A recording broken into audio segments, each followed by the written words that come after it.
আজি আমাৰ ঘৰলৈ মুখত কল্পকনৰ লাষ্ট শ্বট চলি আছে।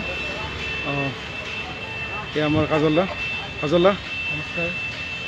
আজি ইয়াত আহি আমাৰ শেষ পৰ্যায় ৰক্ষক বোলছবি আমাৰ ৰুবুল দাস পৰিচালক ডাইৰেক্টৰ তেখেতৰ আণ্ডাৰত আমি কাম কৰি আছোঁ।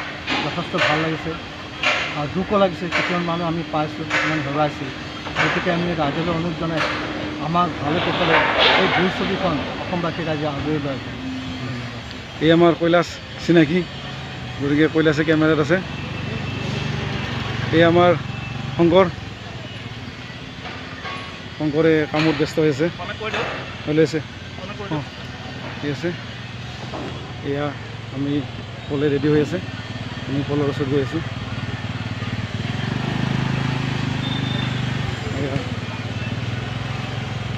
এয়া আজি এটা নতুন লোকেশ্যন পাইছোঁ। আমাৰ বহুত দিনৰ মূৰত নিপেন দাক লগ পাইছোঁ। নিপেন দা, আজি গুৱাহাটীত আহি কেনেকুৱা লাগিছে? ভাল লাগিছে, নিশ্চয় বহুত ভাল লাগছে। হয় নেকি? বাকী বৰবিলাৰ খবৰ? বৰবিলাৰ খবৰ ভালেই, মোটামুটি ভাল না? পূজা আহি আছে, পূজা চাব যাবা? যাম। এই আমাৰ পলফুকনৰ এইবাৰ আমাৰ ফিল্মখনৰ আজি লাষ্ট শ্বুট চলি আছে। বাপৰে বাপ, বিচাৰি বহুত দিন ডেট নাপাওঁ। কিবাকৈ আজি ডেটটো পালোঁ। পল, দুখাৰ কথা আমাৰ ফিল্মখনৰ বিষয়ে কোৱা। ৰক্ষক আমাৰ সুন্দৰকৈ শ্বুটিং চলি আছে আৰু সামৰণি এখন চাইড একদম শেষ পৰ্যায়ত আহি পাইছে ৰক্ষক। খুব ভাল হৈছে আমাৰ ছবিখন, একশ্যন গোটেইখিনি আছে ইয়াতে। মই এটা পুলিচ অফিচাৰ কেৰেক্টাৰত কৰি আছোঁ। ভাল লাগিছে চৰিত্ৰটো কৰি। আৰু আজি আমি পুলিচৰ মাজতে এক্টিং কৰিলোঁ থানাত।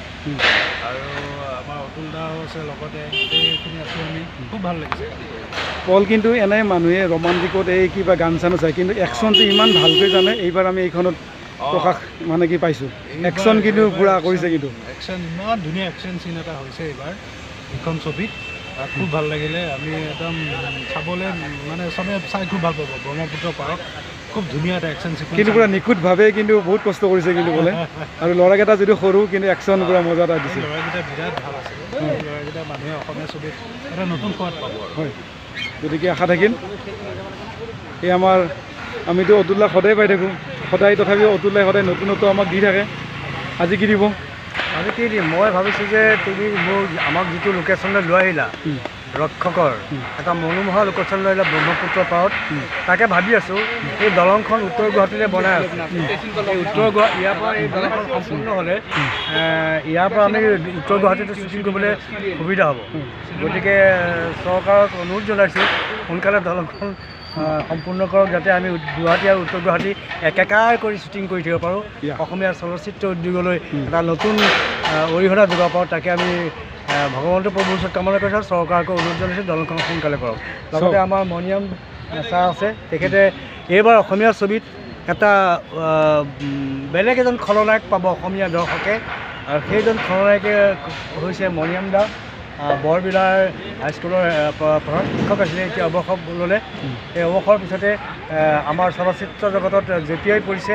তেওঁৰ অভিনয়ৰ প্ৰতিভা দেখুৱাবলৈ খুব আগ্ৰহী, আৰু আগতেও তেওঁ বহুত নাটক কৰা মানুহ। গতিকে তেনেকুৱা এজন অভিনেতাক আমি লগ পাই খুব আনন্দিত আৰু গৌৰৱান্বিত অনুভৱ কৰিছোঁ।